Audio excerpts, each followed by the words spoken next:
Avertissement, cette vidéo a été tournée pour être écoutée à la verticale sur un appareil mobile, non pas pour prouver un point, mais simplement parce qu'elle a été d'abord postée en partie sur TikTok. D'ailleurs, tu peux le suivre. Bonne journée! One of the worst things that's happened in 100 years of filmmaking and cinema. Any phone is vertical. Dans cette vidéo, on a essentiellement deux gars qui s'obstinent sur quel format vidéo entre le vertical et l'horizontal est le meilleur. Et après avoir longuement réfléchi à la question, je pense que j'ai trouvé la réponse. Attache la tuque avec la broche, on s'en va jaser de ça de long en large. Long en large, ça va parler de ratio. Pour commencer, il faut défaire l'a priori que le vertical et l'horizontal, c'est en opposition. C'est simplement des ratios d'images différents. Et un ratio d'image, qu'est-ce que c'est? C'est le rapport entre la largeur d'une image et sa hauteur. Par exemple, la bande-annonce de Shrek, ici, est en 16:9. Ça veut dire que l'image est 16 unités de large pour 9 unités de haut. Donc une image qui est verticale, c'est simplement une image qui a un ratio où la hauteur est plus grande que la largeur. C'est tout. Donc des ratios d'images, il y en a eu des dizaines et des dizaines à travers de l'histoire du cinéma. On n'a qu'à penser au 4:1 absolument majestueux du Napoléon de Abel jusqu'au très carré Mommy de Xavier Dolan. Et en dessous, il y a plein d'autres formats. Pour faire un topo historique rapide, ça a commencé avec du ratio 4:3. Quand le son est apparu, on est passé au format académique qui est du 1.37:1, donc il fallait de l'espace physiquement sur la pellicule pour accueillir l'audio. Ensuite, dans les années 50, de plus en plus d'Américains commencent à avoir la télévision qui est en format 4:3. Pour répondre à ça, l'industrie du cinéma part cette espèce de course au grandiose avec des images de plus en plus larges, Cinémascope 235 qui arrive, du Panavision 70 et finalement, avec l'arrivée du standard télévisuel HD, on arrive à notre format 16:9 qu'on connaît et adore. C'est important de noter que historiquement, le choix de ratio il était, oui, motivé par un choix artistique, mais surtout par les limitations techniques, sur quoi c'est filmé et sur quoi ça va être projeté. Certains types de pellicules pouvaient filmer dans certains formats et les salles de projection étaient faites pour accueillir un type de ratio spécifique. En effet, si tu vas au cinéma et que le film déborde au plafond, c'est pas une expérience de visionnement plaisante. Ben oui, parce qu'avant qu'on ait tous et toutes des Apple Vision Pro, je sais pas quoi, et que l'image elle flotte dans les airs, en attendant, ça prend un support physique pour l'accueillir, qui est limité par un cadre. Le but, c'est donc de maximiser l'espace qu'occupe cette image sur ce support physique pour avoir le plus d'images possible.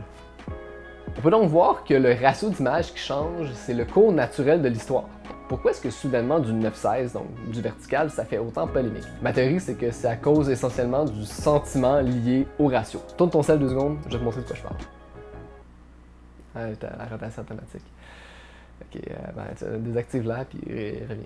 Bon, donc voici une image en 16:9 qui devrait pas susciter grande émotion chez toi. Mais maintenant, on la met en 4:3.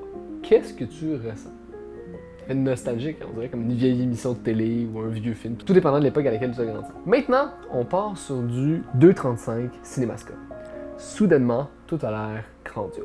J'ai moi-même expérimenté avec ce format-là en faisant des courts-métrages dans le passé. Dans le Zeitgeist Vimeo A2, j'ai voulu filmer en 2:35 justement pour donner un caractère épique à la chose, même si le film c'est essentiellement des ados qui jasent. Rendre la banalité spectaculaire. Je trouvais ça intéressant d'explorer cette idée-là et ça passait par le ratio. Merci, tu peux remettre ton cellulaire à l'endroit. Tout ça pour dire que le format 9:16 s'est associé à une vidéo qui est prise avec un cellulaire, qui est ensuite consommé sur un cellulaire. Donc longtemps, les cellulaires, j'utilise cellulaire, ils ont filmé dans un format de qualité pas top. Fait que le format dans l'imaginaire collectif est encore associé à cette idée de petit budget, de DIY ou de vidéo du peuple, comme dit le gars dans le métro. En gros, c'est incompatible avec l'idée de quelque chose de cinematic. Par contre, je vois que c'est en train de changer. Et on voit justement de plus en plus de créateurs-créatrices qui utilisent ce ratio vertical-là parce que ça favorise la diffusion de leur contenu, toujours le fun que les gens voient ce que tu fais, mais qui mettent quand même une attention particulière à la composition, au langage cinématographique, bref, à l'esthétique en général. Et justement, le langage cinématographique est en train de se redéfinir pour accommoder le mode de diffusion. Et la seule raison pourquoi il y a encore une friction, à mon avis, c'est que la transition entre le média qui est pensé et tourné horizontalement et celui qui est pensé verticalement est pas encore achevé dans l'imaginaire collectif. Le 9:16 est en train de tranquillement devenir un autre format par défaut, et ma théorie c'est que bientôt, on n'aura même plus la connotation subliminale associée. D'ailleurs, je pense que c'est déjà le cas avec les générations alpha, alors que pour les milléniaux, les illéniaux comme moi, on a peut-être même déjà chicané quelqu'un parce qu'il filmait à la verticale. Coupable. C'est fascinant de penser qu'un médium inventé il y a plus de 100 ans continue de se renouveler d'un point de vue de langage et d'évoluer, et pas juste dans des petits cercles académiques très pointus, mais vraiment dans la population générale grâce aux médias sociaux, et je trouve ça inspirant.